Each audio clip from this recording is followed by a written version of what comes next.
At syempre, okay mga bossing. Pero checkpoint naman ulit. At nababanggit naman natin ito sa ating mga video, pero gagawa natin ang sarili niyang video. Para nga naman ay maintindihan nila. Okay. Ito yung wag na wag niyong gagawin. Don't do this. Halimbawa, nag-drive kayo, napadaan kayo sa halimbawa Quirino Highway. And then, natanaw nyo, may checkpoint. So, either diretso ka or lumiko ka or ganito. Pero ito yung basta wag na wag nyo gagawin. So, ang ginawa mo, halimbawa, gumilid ka muna or lumiko ka. May checkpoint, hindi ka dadaan. Tapos kung naman cellphone mo, ang ginawa mo, pinost mo.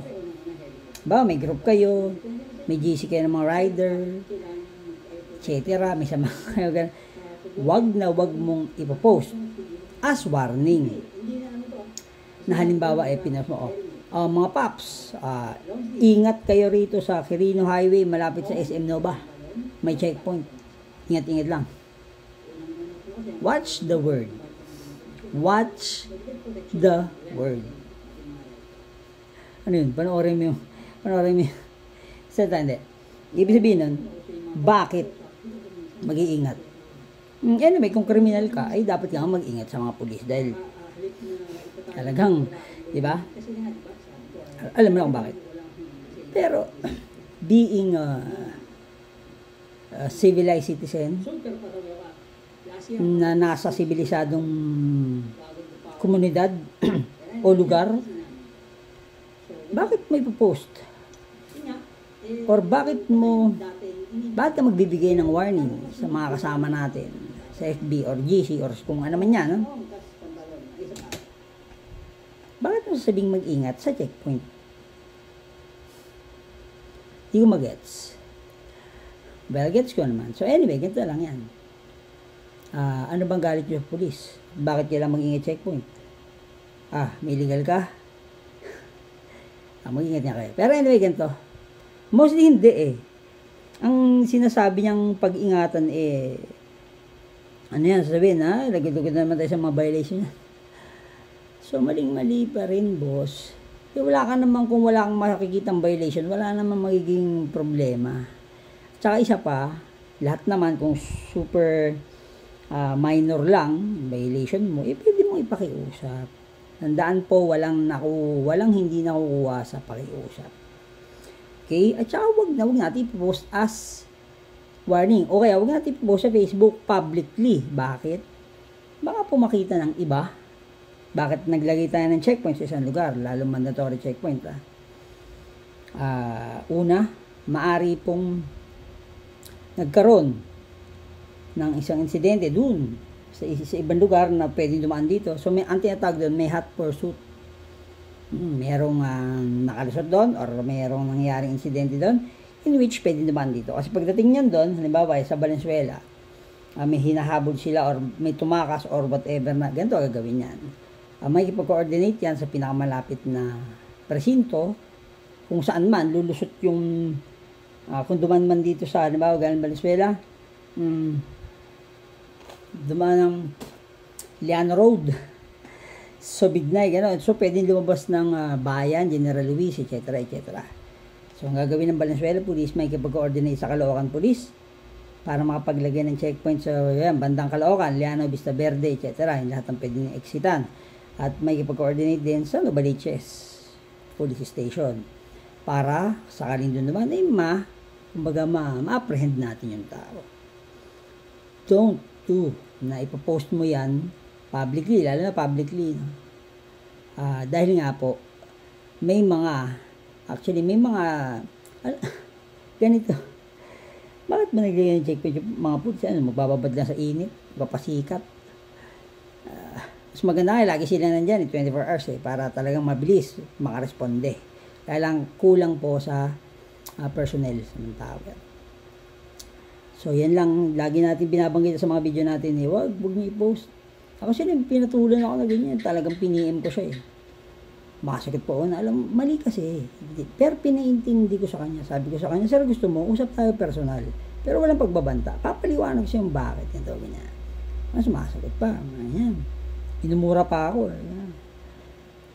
Tapos, nung bandang, pinaliwanag ko mabuti sa kanya na maayos. Sabi ko, sir, gusto mo magkita tayo. Papaliwanag ko sa'yo kung bakit ako yung ganito, ba't sinasabi ko yan, ba't ganito. Sabi ka sa polis, hindi ganda. Dapat nga, matuwa po tayo. Ano po, at nagatrabaho sila.